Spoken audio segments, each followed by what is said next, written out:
Hi, today I'm going to talk about my setup that I used on my last gig in Zaragoza, Spain, and I'll show you more or less the boxes I'm using.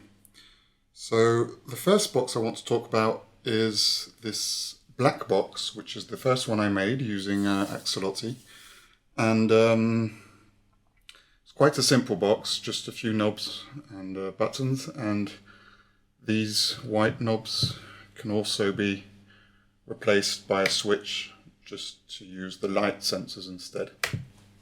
I used a very simple patch on this box. It's a kind of grain synthesizer sampler. I've got a microphone plugged straight into it, and I've also got a controller in case I needed to change patch or something. So it's quite simple to use. You just speak into the microphone and record a table. So here I am recording a table, and here I can record another table that will go to the other side. So for example, this is the pitch, the grain size,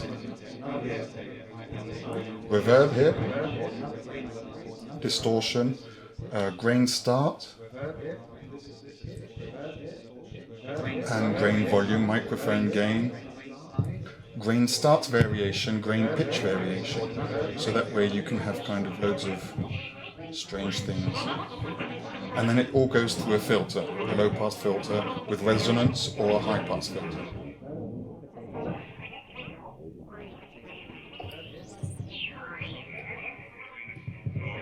And the distortion. And then at any time I can press here again and record kind of See?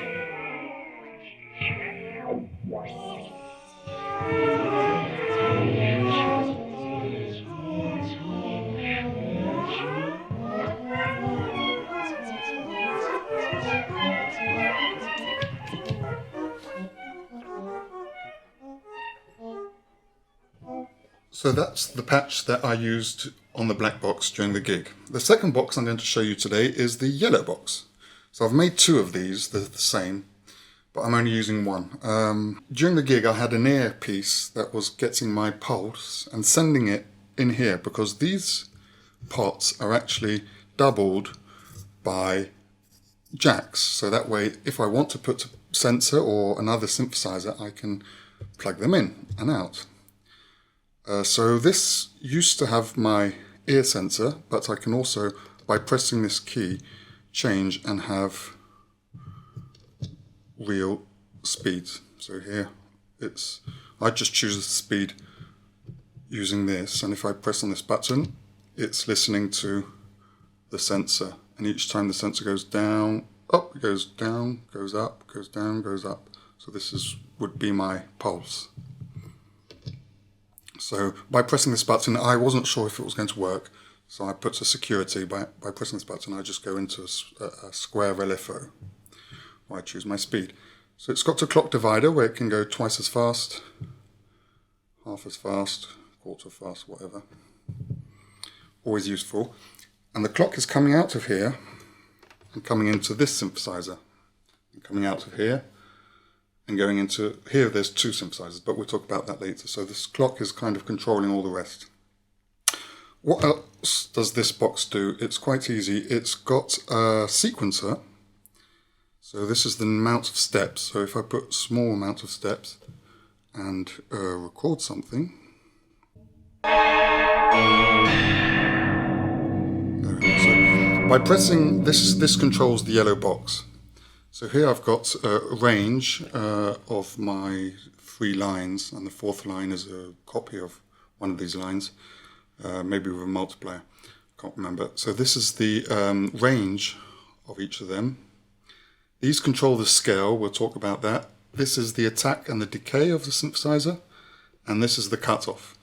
So by pressing this 86 button here down the right, I get a red light that switches on here. It means I'm not recording my sequence.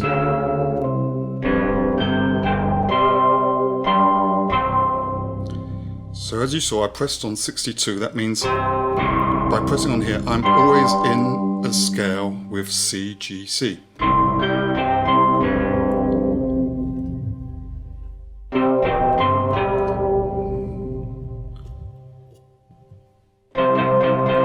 by putting my scales down, I've got only C, because my randomness will be multiplied by 0, and more I go up, more they can change into very extreme ways. So this is a chord synthesizer, which I could control the volumes here,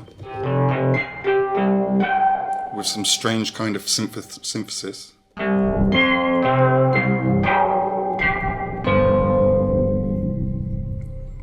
And then I can change the scale and go into a C pentatonic.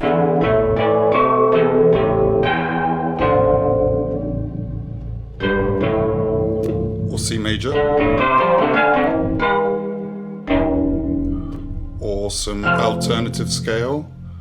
Or other alternative scales, I can't remember, and this is whatever. That means chromatic, all keys. If I press on this button, it gets rid of all quantization and sends values everywhere.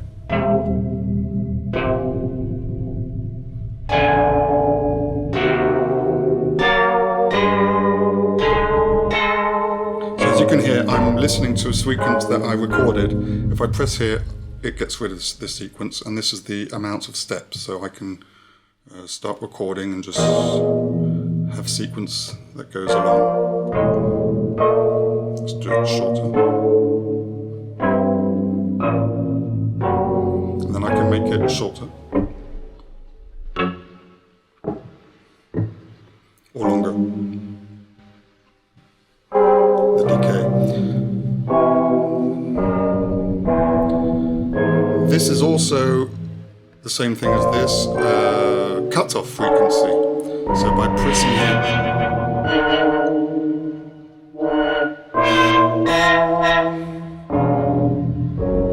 and then these ones are pitch related of 2 of these.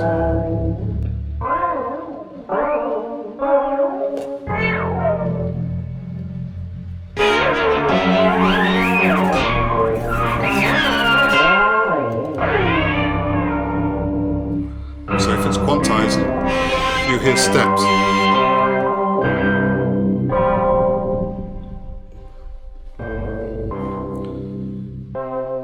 Then these buttons here control the pitch of the 3 oscillators too. A bit like these 2, but fixed.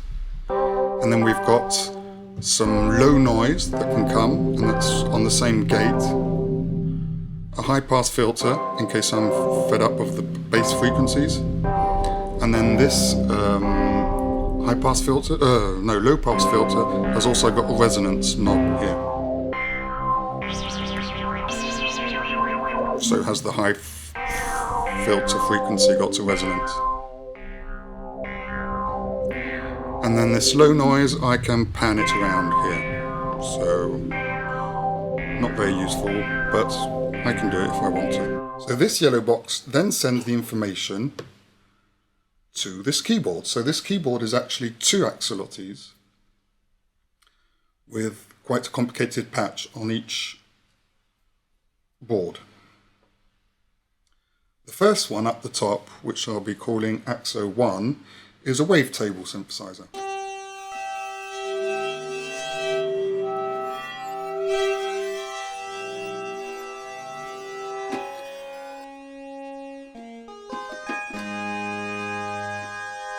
So we've got attack, decay, sustain and release here.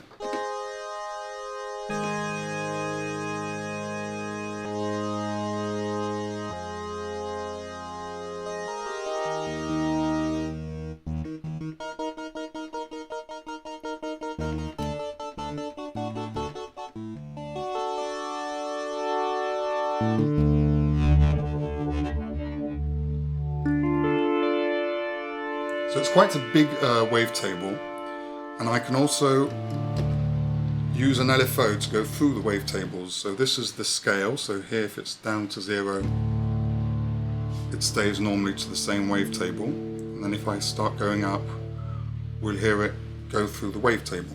And this mod wheel is the speed of my LFO.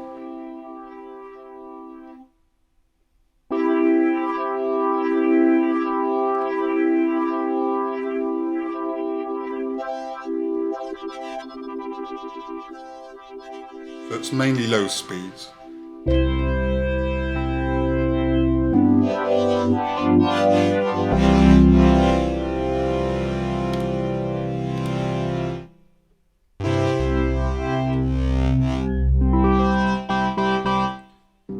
So this synthesizer then goes through a low pass filter with frequency and resonance.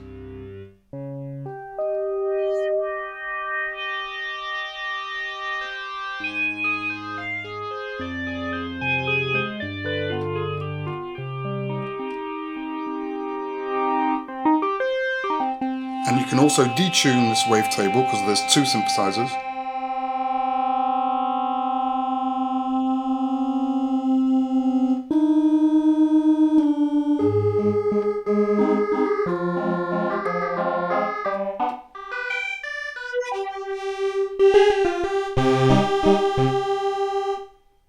And then you can add a random value to it which follows the sequencer and a very slow glide to make it go out of tune.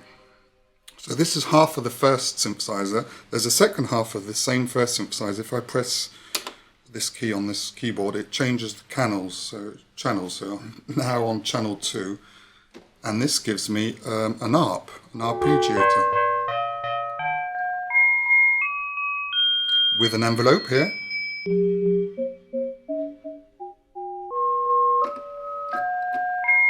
And I can choose the position, if it goes up, down, random, and the range. So this is just the notes I play.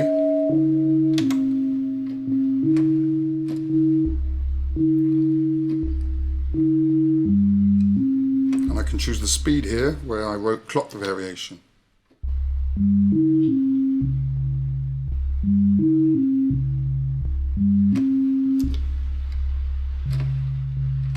And by pressing B5, it's like a sustain pedal. I just need to press the notes and it plays it. So here I'm doubling each note. If I press here, it only plays it once. It's something to do with the arpeggiator.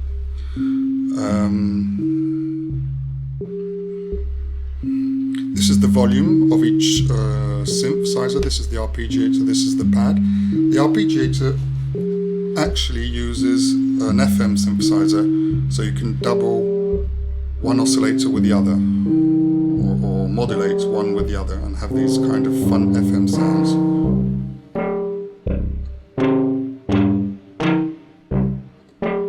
And you can tune them here too.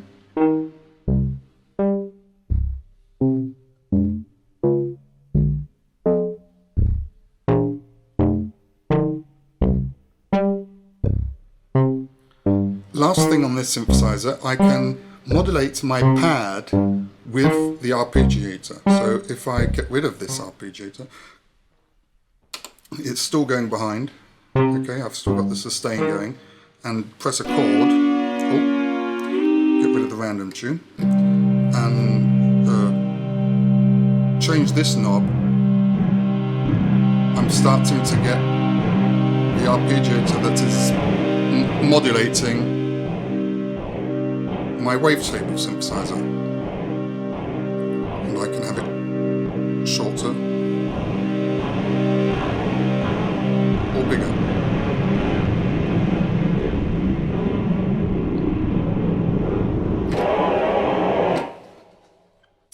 So that's this first axo. The second axo is more of a kind of drum machine sequencer. This is the controller which is helping me do this. The first line, it's a sequencer line of pitches which is sent to some of the oscillators. It's a bit of a big micmac of oscillators with FM, quite a bit, and then ring modulators and things. These are the decays of each sound. So there's only 7. The 8th one, this is a delay we've got. So if I press a key here, I can hear my sound. can change it here. So it's recording a sequence, but I can get rid of that if I press record, which is a bit opposite, but it's like that. It means it's getting rid of what's inside. So this can be changed by this key too. So if it's a long decay, the pitches, you can hear the pitches behind.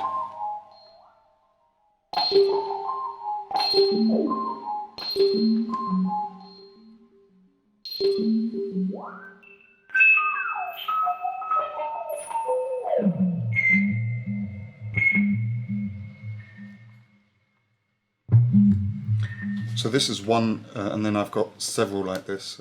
So I've got this one, which is more or less the same, but they're FM one with the other. So as soon as they're together, we get this kind of boing.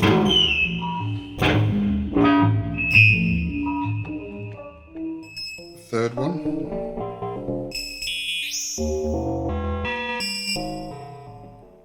Fourth one. These are the volumes of each line.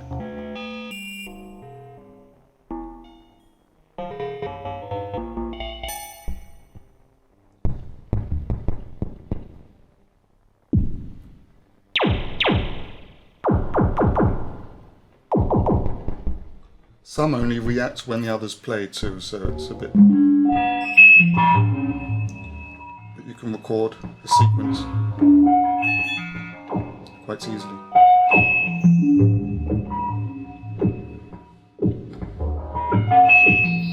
All these change parameters of these sounds. So it's on a loop. This sequencer loop, I can change the length. There's two. There's one for half, one for the other half. So I can change the length of one or not. So that makes kind of impair polyrhythms. Then I've got a delay and a grain delay with pitch control. So let's listen to the grain delay. So this is the volume. And this is the pitch. And here I've got the pitch variation. So it can always be the same sound. So what's going in here? I've actually got all these percussive instruments coming into here. And I've also got the first axo, because, well, I'll show you at the end. But we have the sound of one coming into the second one. So this is just a granular kind of delay. More or less the same thing as on the black box.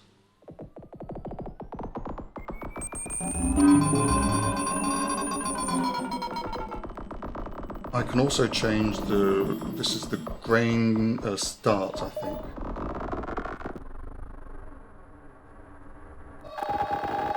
This is volume, this is speed. Pitch, sorry.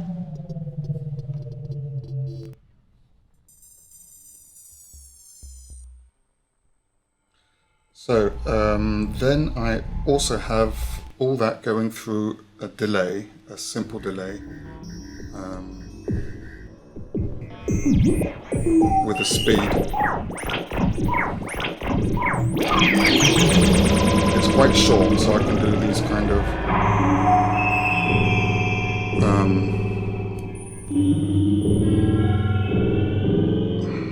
nearly reverb kind of sounds.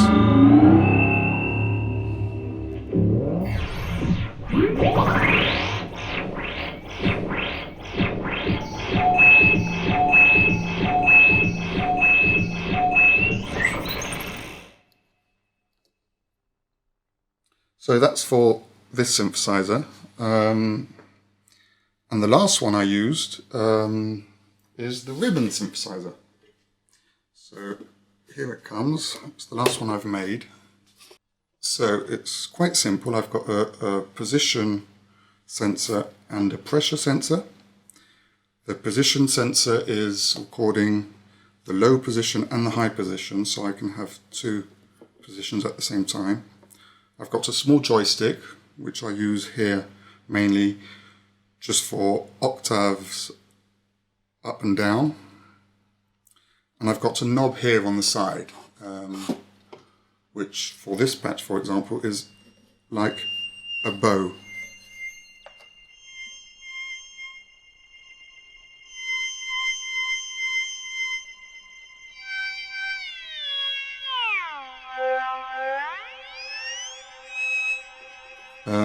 Then on this side of this patch, for example, I've only got a few patches because it's quite new and I didn't want to use too much. I've got a delay here, so with speed, feedback and amount, volume. So I can have with very low delay times and high feedback, I get this kind of big reverb sound. And then I've got some kind of preamp and distortion here, and a low pass frequency.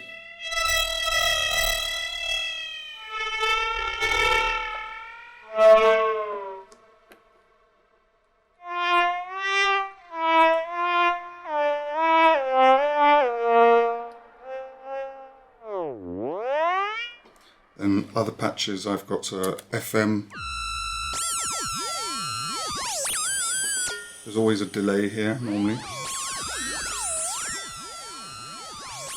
Then I've got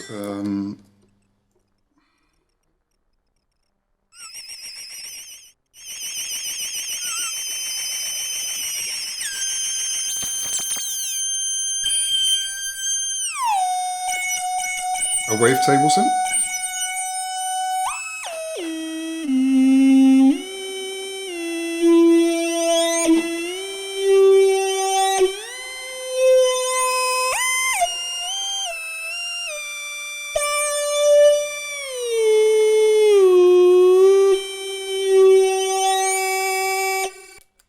And another one, and a theremin,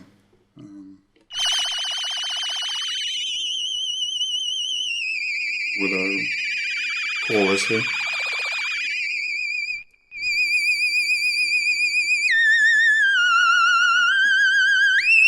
This is just a low pass filter resonance at full volume with a small vibrato.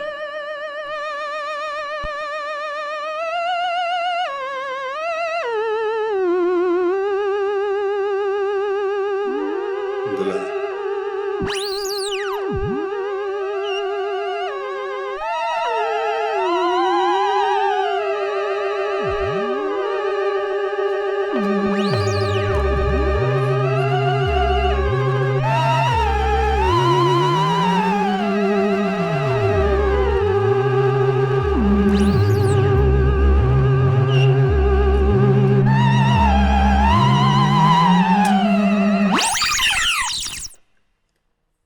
So that's the main part of my setup. All these synthesizers are powered using a battery pack, a phone battery pack, which is plugged in for the moment. That way I have no problem.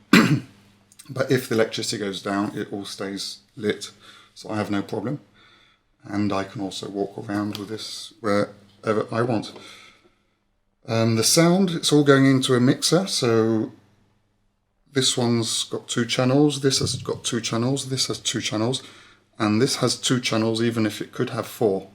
So I've just got the out of the AXO 1, which is going into the in of the AXO 2. That way I can play around with the sound of the AXO 2, or the AXO 1 with the AXO 2 effects. This has no MIDI controller for the moment. This has this as MIDI controller. This has another MIDI controller, but just for patch changing for the moment. The keyboard has a keyboard on AXO 1 and this controller on AXO 2. And, well, that's it. So you can now enjoy the video again, having understood more what's inside these funny boxes.